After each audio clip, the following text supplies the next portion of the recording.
नीचे उतर। ये मंच तेरी औकात से बाहर है।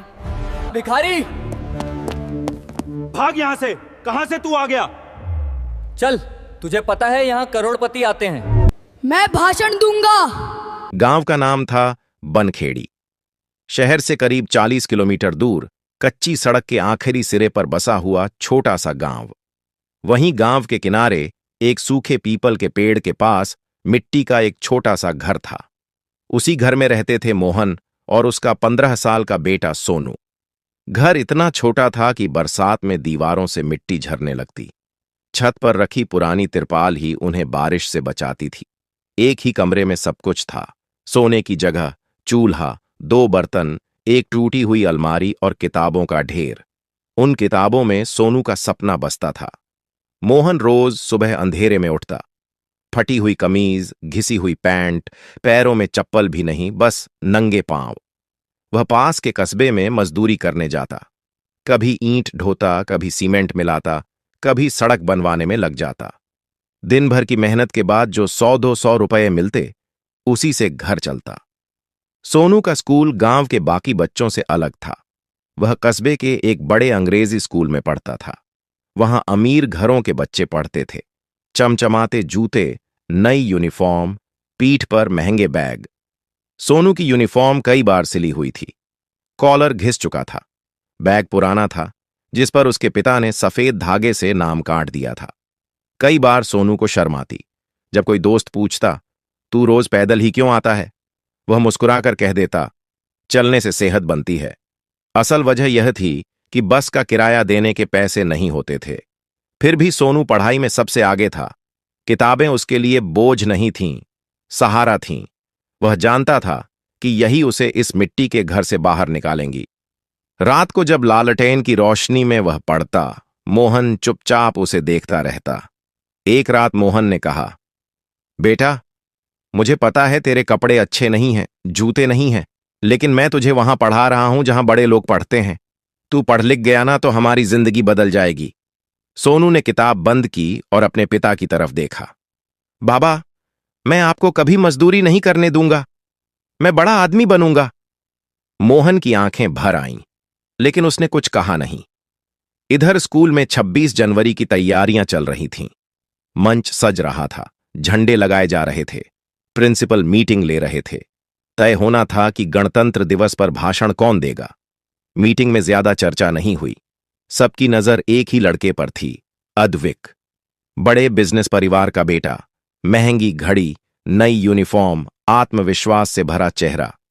एक टीचर ने कहा, अद्विक स्टेज पर अच्छा लगेगा। उसके माता पिता भी खास लोग हैं। दूसरे ने तुरंत हामी भर दी, हां, और अंग्रेजी भी ठीक बोल लेता है। तभी आखिरी बेंच पर बैठे सोनू ने धीरे से कहा, मैडम, मैं भी भाषण देना चाहता हूं। पूरी क्लास में हंसी गूंज गई। किसी ने उसके फटे जूते देखे, किसी ने सिली हुई शर्ट। तू लाल किले पे जाएगा क्या? पहले नए कपड़े ले आ। टीचर ने हाथ उठाकर सबको शांत तो कर दिया, लेकिन उनकी आंखों में भी संदेह था। प्रिंसिपल ने बस इतना कहा, देखेंगे। सोनू चुप हो गया, लेकिन उसके भीतर कुछ जल उठा था। यह सिर्फ भाषण की बात नहीं थी, यह अपनी काबिलियत साबित करने की बात थी। और 26 जनवरी अब दूर नहीं थी। अगले दिन स्कूल में माहौल बदला बदला सा था। हर जगह 26 जनवरी की ही बातें हो रही थीं। स्टेज पर कौन खड़ा होगा, कौन झंडा फहराएगा, किसकी फोटो अखबार में आएगी। सोनू चुपचाप अपनी सीट पर बैठा किताब खोलकर पढ़ रहा था, लेकिन उसका ध्यान शब्दों पर नहीं लग रहा था। उसके कान आसपास की बातों में उलझे थे। पीछे से 2 लड़के फुसफुसा रहे थे, सुना है कल सोनू ने भाषण देने की बात कही थी। दूसरा हंस पड़ा, अरे छोड़ यार, उसके कपड़े देखे हैं, मंच गंदा हो जाएगा। सोनू ने कुछ नहीं कहा। उसने सिर झुकाकर पन्ना पलट दिया। वह जानता था जवाब देने से कुछ नहीं बदलेगा। दोपहर में प्रिंसिपल ने सभी टीचर्स की मीटिंग बुलाई। इस बार बात थोड़ी गंभीर थी।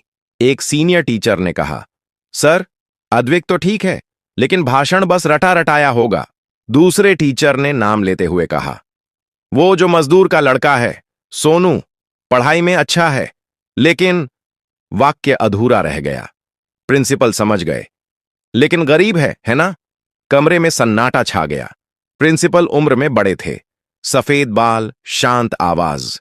उन्होंने कुर्सी से टेक लगाई और बोले, स्कूल का नाम मंच से नहीं, शब्दों से बनता है। फिर भी दबाव था। कुछ टीचर्स नहीं चाहते थे कि सोनू स्टेज पर आए। डर था कि लोग क्या कहेंगे, बच्चे कैसे दिखेंगे। उधर सोनू को कुछ भी पता नहीं था। वह रोज की तरह स्कूल से लौटकर घर आया। पिता थके हुए बैठे थे, हाथों में छाले थे। सोनू ने पानी दिया और बिना कुछ कहे रसोई में चला गया। रात को पढ़ते समय उसने एक नई कॉपी निकाली। ऊपर लिखा, 26 जनवरी, मेरा देश, मेरी बात।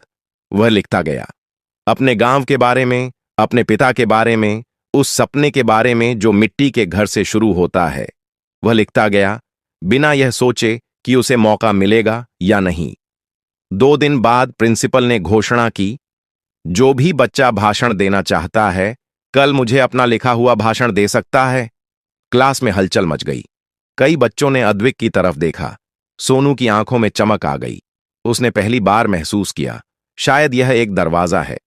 अगले दिन सोनू अपनी कॉपी लेकर प्रिंसिपल के कमरे के बाहर खड़ा था। दिल तेज धड़क रहा था। कपड़े वहीं पुराने थे, लेकिन हाथों में जो कागज था वह उसका सच था। अंदर से आवाज आई, आ जाओ। सोनू ने दरवाजा खोला। यहीं से उसकी कहानी सच में बदलने वाली थी। सोनू धीरे धीरे प्रिंसिपल के कमरे में दाखिल हुआ। कमरा बड़ा था। दीवारों पर स्कूल की पुरानी तस्वीरें टंगी थीं। एक कोने में तिरंगा झंडा रखा था। प्रिंसिपल अपनी कुर्सी पर बैठे थे। सामने फाइलें फैली हुई थीं। उन्होंने सोनू को ऊपर से नीचे तक देखा। कपड़े पुराने थे, जूते घिसे हुए, लेकिन आंखों में एक अजीब सी मजबूती थी। हाँ बेटा, बोलो, प्रिंसिपल ने शांत स्वर में कहा। सोनू ने कांपते हाथों से कॉपी आगे बढ़ाई। सर, मैंने भाषण लिखा है, अगर आप सुन लें। प्रिंसिपल ने कॉपी ली। पढ़कर सुनाओ, उन्होंने कहा। सोनू का गला सूख गया। यह वही कमरा था जहां अमीर बच्चों के माता पिता बैठते थे। वही कुर्सी, वही टेबल। उसने एक गहरी सांस ली और पढ़ना शुरू किया। आदरणीय अतिथिगण, आज मैं उस भारत की बात करना चाहता हूं जो अखबारों में कम और गलियों में ज्यादा दिखता है। शुरुआत में आवाज हल्की थी, लेकिन धीरे धीरे शब्दों ने उसे संभाल लिया। वह अपने पिता की मजदूरी का जिक्र करता है, कैसे वे धूप में काम करते हैं, कैसे गांव के कई बच्चे स्कूल छोड़ देते हैं, कैसे सपने सिर्फ अमीरों की चीज नहीं होते। प्रिंसिपल बीच में कुछ नहीं बोले, वह बस सुनते रहे। कमरे की हवा बदल रही थी। सोनू ने आगे पढ़ा, अगर देश सच में आगे बढ़ रहा है तो उसका मतलब यह नहीं कि कुछ लोग बहुत ऊपर चले गए हैं। असली तरक्की तब है जब आखिरी पंक्ति में खड़ा बच्चा भी आगे बढ़े। सोनू की आंखें नम हो गईं, लेकिन वह रुका नहीं। यह भाषण नहीं था, यह उसकी जिंदगी थी। जब उसने पढ़ना खत्म किया, कमरे में सन्नाटा था। प्रिंसिपल ने चश्मा उतारा। कुछ पल बाद बोले, यह तुमने खुद लिखा है? जी सर, सोनू ने सिर झुकाकर कहा। किसी ने मदद नहीं की? नहीं सर, यह मेरी बात है। प्रिंसिपल कुर्सी से उठे, खिड़की के पास गए।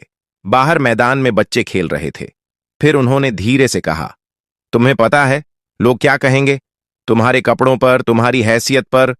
सोनू ने पहली बार नजर उठाकर सीधे देखा। सर, लोग तो पहले भी कहते थे, अगर मैं चुप रहूं तो भी। प्रिंसिपल कुछ देर चुप रहे। फिर उन्होंने फाइल बंद की और कहा, ठीक है, 26 जनवरी को तुम भाषण दोगे।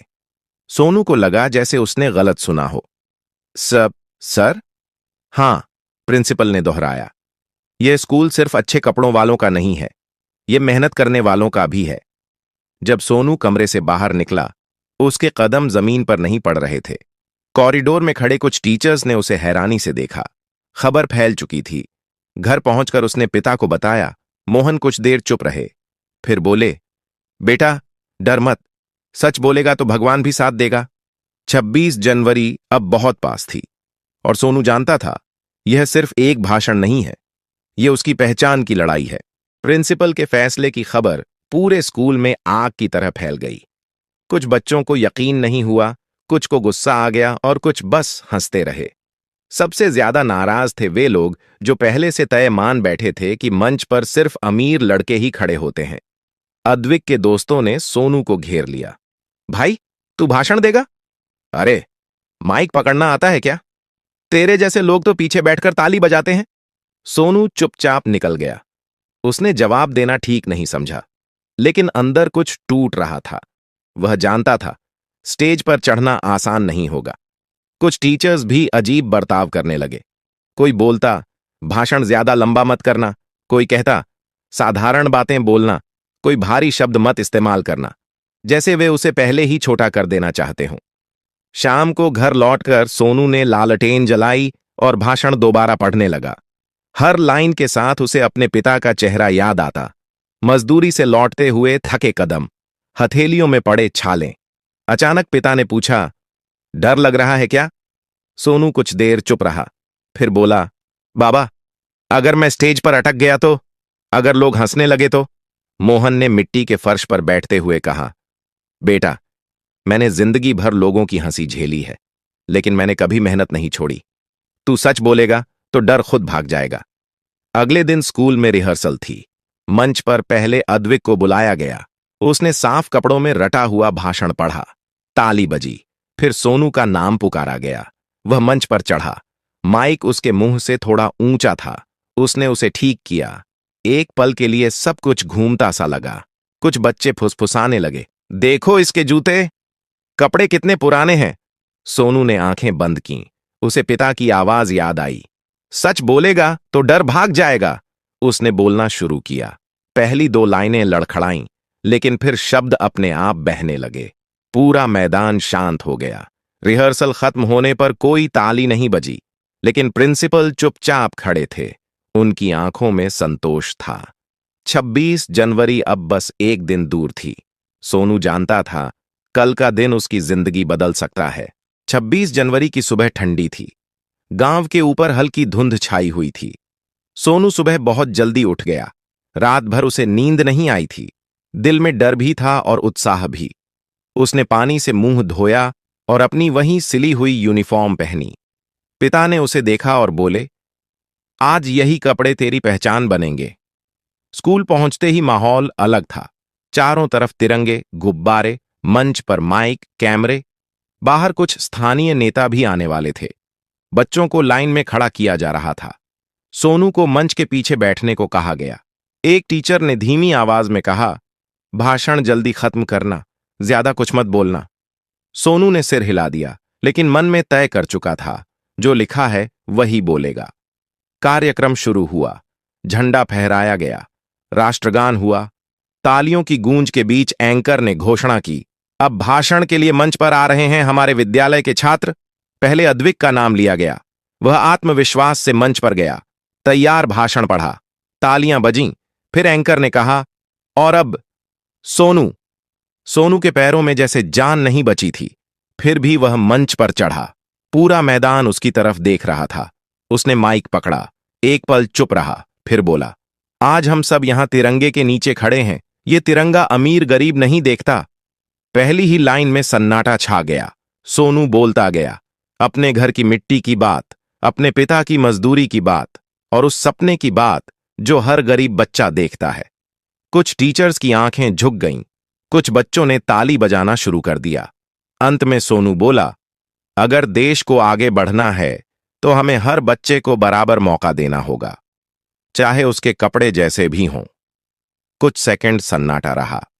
फिर जोरदार तालियां गूंजीं। भीड़ में खड़े एक नेता ने यह सब ध्यान से सुना था। उनकी आंखों में कुछ बदल चुका था। यहीं से कहानी ने नया मोड़ लिया। तालियों की आवाज धीरे धीरे थमी, लेकिन मैदान में फैली खामोशी कुछ और कह रही थी। सोनू मंच पर खड़ा था। माइक अभी भी उसके हाथ में था। उसे समझ नहीं आ रहा था कि अब क्या करे। वह बस सिर झुकाकर पीछे हटना ही चाहता था। तभी आगे की कतार से एक लंबा, सधे हुए व्यक्तित्व वाला व्यक्ति खड़ा हुआ। सफेद कुर्ता, गहरे रंग की जैकेट और चेहरे पर गंभीरता। स्कूल के कई टीचर्स ने उन्हें तुरंत पहचान लिया। वे जिले के एक बड़े जनप्रतिनिधि थे, जिन्हें कार्यक्रम में विशेष अतिथि के रूप में बुलाया गया था। उन्होंने आगे बढ़कर माइक संभाला। बेटा, एक पल रुको, उन्होंने कहा। सोनू रुक गया। नेता ने मैदान की तरफ देखते हुए कहा, आज मैंने बहुत भाषण सुने, बड़े बड़े शब्द, बड़ी बड़ी बातें, लेकिन आज पहली बार किसी बच्चे ने सच्चाई बोली। पूरा मैदान ध्यान से सुन रहा था। उन्होंने सोनू की तरफ देखा। तुम्हारा नाम क्या है? सोनू सर, उसने धीमे से कहा। सोनू, नेता ने दोहराया। तुम्हें पता है तुमने क्या किया है? तुमने हमें याद दिलाया है कि देश सिर्फ इमारतों से नहीं, ईमानदारी से बनता है। कुछ टीचर्स की आंखों में शर्म साफ दिख रही थी। नेता ने आगे कहा, आज मैं यहां सबके सामने यह ऐलान करता हूं, सोनू की आगे की पूरी पढ़ाई का खर्च मैं खुद उठाऊंगा। किताबें, फीस, हॉस्टल, सब कुछ। मैदान में फिर तालियां गूंज उठीं। सोनू की आंखों से आंसू बहने लगे, लेकिन नेता यहीं नहीं रुके। उन्होंने कहा, और एक बात, जिस बच्चे के पास रहने के लिए ढंग का घर नहीं, वह पढ़ाई पर पूरा ध्यान कैसे देगा? उन्होंने मंच से नीचे उतरते हुए कहा, आज से सोनू और उसके पिता को प्रधानमंत्री आवास योजना के तहत पक्का घर दिया जाएगा। यह मेरा वादा है। मोहन, जो भीड़ के पीछे खड़े थे, वहीं बैठ गए। उनके हाथ कांप रहे थे। उन्होंने कभी सपने में भी नहीं सोचा था कि उनका बेटा एक दिन उनके लिए छत बनवाएगा। नेता ने सोनू को अपने पास बुलाया, उसके सिर पर हाथ रखा। बेटा, आज तुम सिर्फ अपने लिए नहीं बोले, तुमने लाखों गरीब बच्चों की आवाज बनकर बोला। सोनू कुछ बोल नहीं पाया, बस हाथ जोड़ दिए। कार्यक्रम खत्म होने के बाद भी लोग जाते नहीं दिखे। हर कोई उसी भाषण की बात कर रहा था। स्कूल के कुछ टीचर्स चुप थे। प्रिंसिपल दूर से सब देख रहे थे। आंखों में संतोष और थोड़ी सी नमी थी। उस दिन सोनू जब घर लौटा तो मिट्टी का घर वहीं था, लेकिन उसके भीतर बैठा डर टूट चुका था। अब उसे पता था उसकी आवाज की कीमत है। अगली सुबह गांव में कुछ अलग सा था।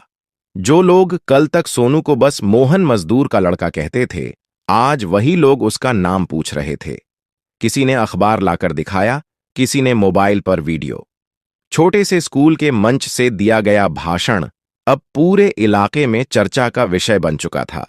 मोहन सुबह काम पर जाने ही वाला था कि दो लोग बाइक से उसके घर के सामने रुके। साफ कपड़े, हाथ में फाइल। क्या आप सोनू के पिता हैं? मोहन घबरा गया। जी, कुछ गलती हो गई क्या? नहीं, उनमें से एक ने मुस्कुराकर कहा, हम जिला कार्यालय से आए हैं। कल जो घोषणा हुई थी उसी के बारे में बात करनी है। मोहन के हाथ कांपने लगे। वही मिट्टी का घर, वही टूटी चौकी और उसमें बैठे सरकारी लोग। उसे यकीन ही नहीं हो रहा था। स्कूल में भी माहौल बदल चुका था। जिन बच्चों ने सोनू का मजाक उड़ाया था, वही अब पास आकर बोल रहे थे, यार, तूने कल कमाल कर दिया। कुछ टीचर्स जिनकी नजरें पहले ऊपर नीचे घूमती थीं, आज सीधे देखकर बात कर रहे थे। प्रिंसिपल ने सुबह की असेंबली में कहा, सोनू ने साबित किया है कि काबिलियत कपड़ों की मोहताज नहीं होती। यह बात सोनू के लिए सबसे बड़ा सम्मान थी। दोपहर में नेता का दफ्तर से फोन आया। सोनू और उसके पिता को अगले हफ्ते बुलाया गया था। पढ़ाई से जुड़े कागजात, घर की प्रक्रिया, सब समझाया जाना था। रात को सोनू देर तक जागता रहा। लालटेन की वही रोशनी थी, लेकिन अब वह उसे कमजोर नहीं लग रही थी। उसने अपनी कॉपी खोली और लिखा, अगर आज मुझे सुना गया है तो कल मैं और बच्चों को भी बोलने की हिम्मत दूंगा। मोहन ने उसे देखते हुए कहा, बेटा, तू बदल गया है। सोनू ने सिर हिलाया, नहीं बाबा, मैं वही हूं, बस अब लोग मुझे सुन रहे हैं। गांव की हवा में कुछ बदल चुका था और यह बदलाव अभी शुरू ही हुआ था। एक हफ्ते बाद सोनू और उसके पिता पहली बार जिला मुख्यालय गए। यह उनके लिए किसी और दुनिया में कदम रखने जैसा था। चौड़ी सड़कें, ऊंची इमारतें, दफ्तरों की भीड़। मोहन बार बार अपनी पगड़ी ठीक करता, जैसे उसे डर हो कि कहीं वह इस जगह के लायक न निकले। नेता के कार्यालय में उन्हें सम्मान के साथ बैठाया गया। चाय आई। यह वही सोनू था जिसे कुछ दिन पहले मंच के लायक नहीं समझा गया था। अब लोग उसका नाम लेकर बुला रहे थे। अधिकारी ने फाइल खोलते हुए कहा, सोनू की पढ़ाई का पूरा खर्च अगले आदेश तक हमारी तरफ से रहेगा। स्कूल फीस, किताबें, यूनिफॉर्म, सब। मोहन की आंखों से आंसू बह निकले। साहब, मैंने तो बस इसे पढ़ाना चाहा था, कभी सोचा नहीं था। नेता ने बात काटते हुए कहा, आपने जो किया वही सबसे बड़ा काम है। हर पिता अगर ऐसा सोचे तो देश खुद बदल जाएगा। उसी दिन उन्हें नया घर दिखाया गया। गांव के ही दूसरे छोर पर पक्का घर, 2 कमरे, एक छोटी रसोई, दरवाजे पर लगा हुआ ताला। सोनू ने दीवारों को छू कर देखा। यह सपना अब सच था। कुछ महीनों में घर बनकर तैयार हो गया। जिस दिन वे वहां रहने आए, मोहन ने सबसे पहले दीवार पर तिरंगा टांगा। सोनू ने अपनी किताबें नए कोने में सजा दी। स्कूल में भी बदलाव आया। सोनू को अब छात्र प्रतिनिधि बनाया गया। वह बच्चों की समस्याएं प्रिंसिपल तक पहुंचाता। जो बच्चे पहले डरते थे, अब उससे बात करने लगे। एक दिन एक छोटा बच्चा उसके पास आया और बोला, भैया, मैं भी भाषण देना चाहता हूं, लेकिन डर लगता है। सोनू मुस्कुराया। डर सबको लगता है, पर सच बोलोगे तो डर टिक नहीं पाएगा। सोनू की राह अब साफ थी। वह सिर्फ अपने लिए नहीं पढ़ रहा था, वह उन सब के लिए पढ़ रहा था जिनकी आवाज कभी सुनी नहीं गई। अब बस एक आखिरी मोड़ बाकी था। वह मोड़ जहां सोनू खुद तय करेगा वह किस तरह का इंसान बनेगा। अगर आपको सोनू की यह कहानी दिल को छू गई हो, अगर आपको लगता है कि मेहनत और सच की आवाज कभी गरीब नहीं होती, तो इस वीडियो को एक लाइक जरूर करें, शेयर करें अपने दोस्तों, परिवार और खासकर उन लोगों के साथ जो आज भी सोचते हैं कि हालात ही किस्मत तय करते हैं। कमेंट में जरूर लिखें आप किस शहर या गांव से हैं और बताइए, क्या आपके आसपास भी कोई सोनू है जिसे सिर्फ एक मौके की जरूरत है? और हां, ऐसी ही सच्ची, प्रेरणादायक और दिल से जुड़ी कहानियों के लिए चैनल को सब्सक्राइब करना बिल्कुल न भूलें। आपका एक लाइक, एक कमेंट और एक शेयर किसी और की आवाज बन सकता है।